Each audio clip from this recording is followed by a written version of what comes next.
네, 안녕하세요. 허브경로TV 차호영입니다. 오늘 볼 종목은요, 제넥신입니다. 제넥신 얘네들 또 말 바꾸기 시작을 했습니다. 첫 번째 얘네들이 움직였을 때 GX19라는 이 약물을 가지고 백신 1상을 진행을 했는데, 델타 바이러스라든지 아니면 변이 바이러스가 좀 퍼지는 것을 보고 나서 얘네들이 GX19N이라는 것을 바꿔가지고 또 임상을 진행을 했죠. 그리고 2상과 3상에서 인도네시아에서 승인이 나오긴 했는데, 얘네가 또 바꿨습니다. 이 2상, 3상을 하는 게 아니라 그냥 부스터 샷으로 전환을 한 겁니다. 활용을 확 바꿔버린 겁니다.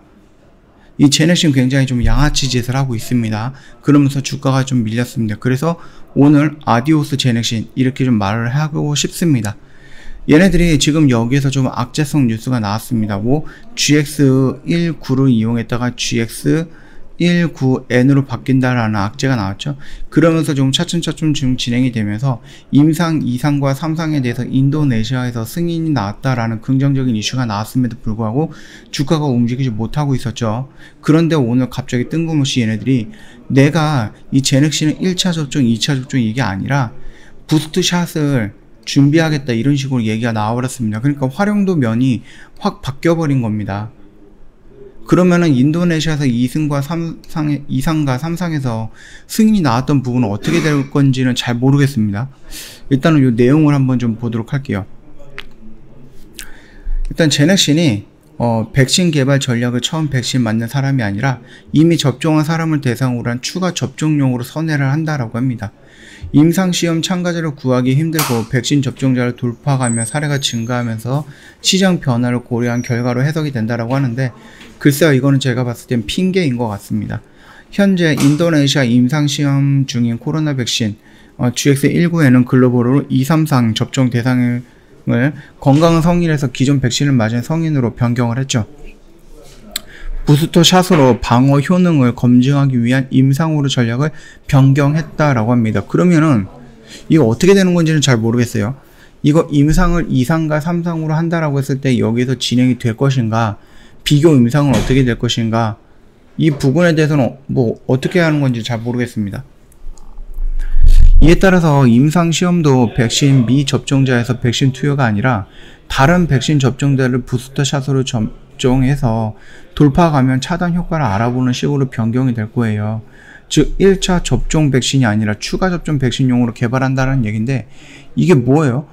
지금 여러가지 플랫폼이 있는데 그 플랫폼에 맞춰갖고 2차 접종을 했을 때 이 DNA 기반으로 만들었던 이 플랫폼, DNA 백신 플랫폼을 가지고 2차 접종을 했을 때, 교차 접종이 가능했을 때 여기서 부작용이 나올 수도 있는 부분인데, 과연 어떻게 하려고 얘네들 제넥신 이렇게 끌고 가느냐 라고 봤을 때는, 그저 저는 봤을 때는 그냥 양아치 기업이다, 그렇게까지 좀 욕을 한번 해보고 싶습니다. 제넥신은 이를 위해서 인도네시아 의과대학 등에서 윤리위원회와 인도네시아 식약처에서 임상계획 변경 신청을 했고요. 이와 동시에 아르헨티나 등에서도 임상을 확대해서 총 14,000명 규모를 진행할 예정이다라고 합니다. 제넥신 백신은 코로나 바이러스 돌기를 만드는 유전자 DNA를 인체에 주입하는 방식이에요. 주사를 전기 충격기로 함께 줘갖고 DNA를 세포핵을 전달한다라고 하죠. 그래서 화이자 모더나 백신의 돌기를 만드는 유전자 세포핵밖에 없는 mRNA 형태이기는 하다.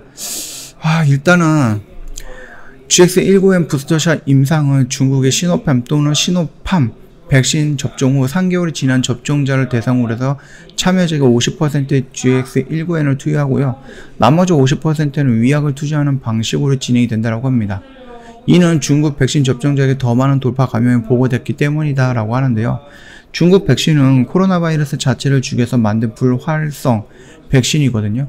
회사에 앞서서 제조학급 단백질이라든지 이노데 바이러스 벡터라든지 아니면 mRNA 등 다른 형태의 백신으로도 임상시험을 확대하겠다라고 좀 나와 있습니다. 전략 변경은 임상시험 참가자 구하기가 힘든 상황이기 때문이고, 현재 백신 접종 속도를 보았을 때 시장이 점점 작아지는 백신 미접종군에 대한 사업보다는 시장이 점점 커지는 부스터샷이라든지 연간 재접종을 사용할 수 있도록 임상을 진행하는 게 유리하다라고 판단을 했기 때문이다 라고 하는데, 글쎄요, 이 말이 뭐 전혀 틀리거나 그런 거는 아니다라고 저는 보고 있습니다. 나름 괜찮은 변명거리다라고 좀 보고 있는데, 얘는 이미 시장에서는 조금 소외가 될 것 같습니다. 우리나라에서 최초로 진행이 되는, 가장 빠르게 진행이 되고 있는 토종 백신이라는 그 의미 하나만으로 우리가 지금까지 밀리고 있는 모습도 용서하면서 그래 희망을 잃지 않으면서 갖고 왔는데, 얘가 여기서도 지금 뒤통수 치더니 여기서 또 뒤통수를 치고 있는 겁니다. 그러면은 물론 얘네들이 변명했던 부분에 대해서는 그렇게 나쁜 변명은 아니다라고 생각을 해요. 접종률이 높아지고 정식 그 백신이 진행이 되는 화이자, 그 다음에 모더나, 얀슨, 이건 나중에 진행이 될 수는 있는데, 일단은 백신의 종류들이 많이 나와 있고, 이게 뭐 화이자나 모더나, 얀슨, 아스트라제네카, 노바백스 뿐만이 아니라 다른 백신들, 러시아 백신, 인도 백신, 뭐 이런 쪽에서 나왔던 백신들을 접종을 하면서 접종을 안 한 사람들을 찾기가 어렵다라고 할 수도 있는데, 솔직히 말해서 전 세계적으로 봤을 때 백신 접종을 안 했던 사람이 훨씬 많습니다. 월등하게 많습니다. 그렇기 때문에 이게 조금 핑계가 된다라고 했을 때는 그거는 조금 어려울 것 같고, 일단은 중요한 건 뭐예요? 교차 접종을 한다라는 얘기예요. 그쵸?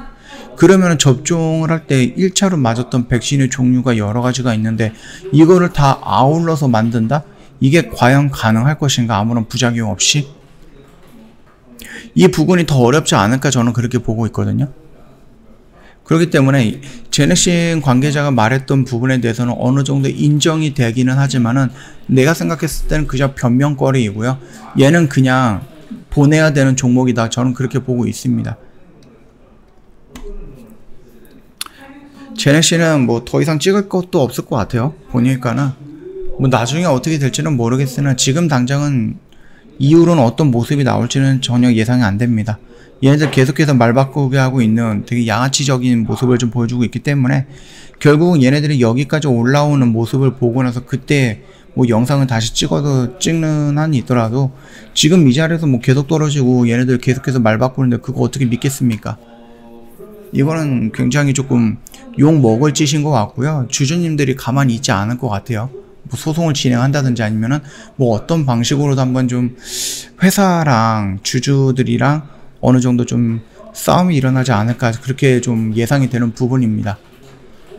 그리고 예전에도 제가 한번 말씀을 드렸잖아요. 얘네가 이미 여기서 한 번 정도 이렇게 좀 입장을 바꿔가지고 뭔가를 했는데 예전에 말씀드렸죠. DNA 백신이랑 그 다음에 mRNA 이거의 공법을 정확히 해갖고 뭐 하이브리드 공법, 하이브리드 플랫폼 이런 거를 만들어서 mRNA의 효과를 높이고 위험성을 줄이고 그 DNA의 뭐 효과는 좀 낮겠지만 안정성을 높인 이 부분의 장점만을 보완해서 만들었던 이 하이브리드 공법이 나왔기 때문에 중간에 얘네들 GX19N이 이 하이브리드 공법으로 다시 한번 변경이 돼서 임상을 다시 시작할 수도 있다라고 언급을 해드렸는데 제가 예상했던 거는 이 부분인데 혹시 여기서 나왔던 예상은 제가 예상 못했던 부분이에요. 얘네가 GX19N으로 시작을 해갖고 뭐 뉴클레오시든가 뭔가를 좀 플러스 알파 해갖고 GX19N으로 진행이 됐는데 여기서 이 하이브리드 공법이 플랫폼이 나왔기 때문에 여기서 하이브리드 공법으로 플랫폼으로 다시 전환이 될 가능성은 있을 것이다 라고 일전 영상에서 한번 올려드렸죠. 그리고 나서 욕을 먹었죠.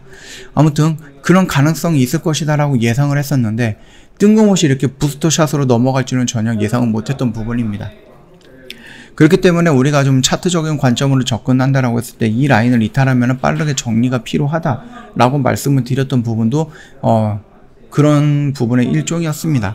이 안에서 박스권에서 논다라고 하면 이런 식으로 가야 되는데 얘가 2상과 3상 진행 승인 신청이 났는데도 지수 영향도 있긴 했죠. 지수 영향도 있긴 했는데 그래도 조금 흐름이 나쁜 모습이었는데 결국은 이런 게 숨겨져 있었네요. 얘는 일단은 이 정도까지만 진행하도록 하겠습니다. 더 이상 믿을 수 없는 종목이 된 것 같아요. 안타깝습니다. 저 허브경제TV 홈페이지 놀러오시면요 이벤트 내용이 두 가지가 이벤트가 있는데요.